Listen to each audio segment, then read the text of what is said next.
des fois il y a une confusion dans les versets comme par exemple Marc chapitre 8 verset 36, et en fait c'est aussi dans Matthieu et dans Luc un petit peu différemment, mais des passages qui ressemblent.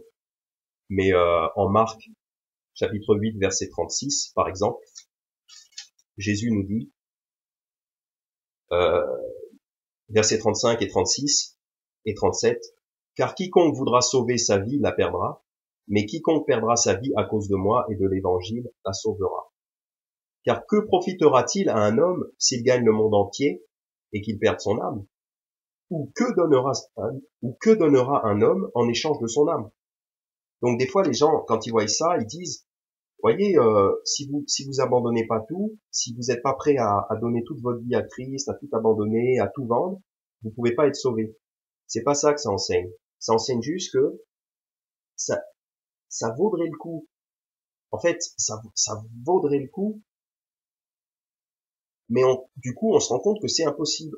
Après qu'on ait compris que c'est impossible, on comprend donc que ces versets-là, qui des fois posent problème, on comprend que ça ne s'applique pas au salut.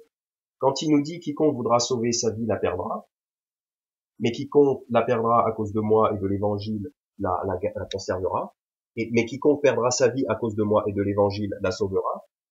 Une fois qu'on a compris qu'on pouvait pas être sauvé par ses bonnes œuvres, on comprend donc que la seule application qui reste, c'est pour vivre la vie chrétienne. Donc, autrement dit, si j'essaye de sauver ma vie, si j'essaye de conserver ma vie, la vie que j'avais avant, j'avais des projets, par exemple, mettons que avant, j'avais envie d'être pilote d'avion. Et je pense que c'est pas très compatible avec la vie chrétienne, pilote d'avion. C'est un exemple, mais c'est un métier qui est pas très compatible avec la vie chrétienne, parce que tu es toujours en voyage, t'es jamais disponible le dimanche pour l'église et tout ça. Bon, avant, mettons que je voulais être ça. Et si je veux sauver cette vie-là, si je veux sauver ma vie d'avant, je vais pas vivre pour Christ. Si je suis pilote d'avion, je vais pas tellement pouvoir vivre pour Christ. Ça va pas être génial. Donc en fait, je sauve ma vie de pilote d'avion, je la conserve, je garde mes projets d'avant, et je ne fais pas la volonté de Dieu. Mais cette vie-là, je vais la perdre, dans le sens où Dieu ne me récompensera pas pour ça. Même si j'ai cru en Jésus-Christ, je suis sauvé, pas de problème. J'ai pas besoin d'abandonner ma vie de pilote d'avion pour être sauvé.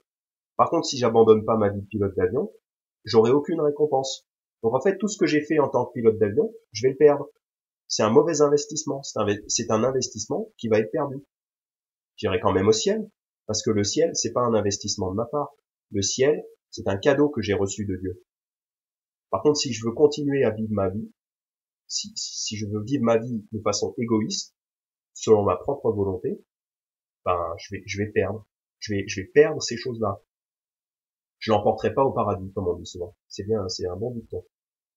Et par contre, si je perds cette vie-là, si je décide, bon, je prends des résolutions, je renonce à être pilote d'avion, par exemple, et je sais pas, c'est juste un exemple, hein. Si vous êtes pilote et que vous pouvez vivre une bonne vie chrétienne, peut-être, tant mieux pour vous. Si vous y arrivez, c'est bien, bravo. Je dis pas ça à cause de pilote d'avion, mais c'est l'exemple. S'il y a ce métier-là, ou alors, je sais pas moi, peut-être c'est ma passion il faut absolument que j'aille faire du vélo le dimanche, mais ça m'empêche d'aller à l'église, je décide d'abandonner ça, j'abandonne ces choses-là, je change de métier, je change de loisir, j'arrête de regarder les dessins animés le dimanche matin, par exemple, et je perds cette vie-là. Je perds ma vie d'avant, je l'abandonne, je la mets de côté. Et du coup, je la conserve. Parce que comme du coup, ça me permet de vivre pour Christ, et le Christ, il me récompensera pour toujours dans l'éternité. Donc c'est valable. C'est valable. Et donc du coup, c'est valable pour moi de tout donner. De tout donner pour pouvoir, non pas pour acheter le salut, mais pour investir ma vie à servir Dieu, pour investir ma vie à servir Dieu. Sachant que tout ce que j'investis dans le royaume de Dieu me suivra dans l'éternité. Parce que si je sers Dieu avec ma vie, Dieu me récompensera. Il y a vraiment deux choses à comprendre. Le salut est gratuit. Et ensuite, une fois qu'on est sauvé gratuitement, tout ce qu'on fait pour œuvrer pour Dieu, Dieu nous paye pour ça. Dieu nous paye pour ça. Tout ce que j'abandonne, c'est encore dit en plusieurs endroits, notamment en Matthieu 19.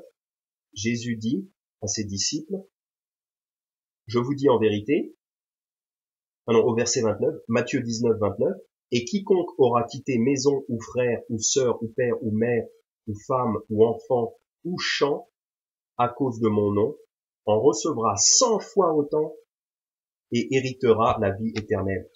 En somme, il nous dit, tout ce que vous abandonnez ici, je vous le donnerai à 100 fois plus. Et c'est des choses qui sont pour la vie éternelle, qui seront gardées dans l'éternité.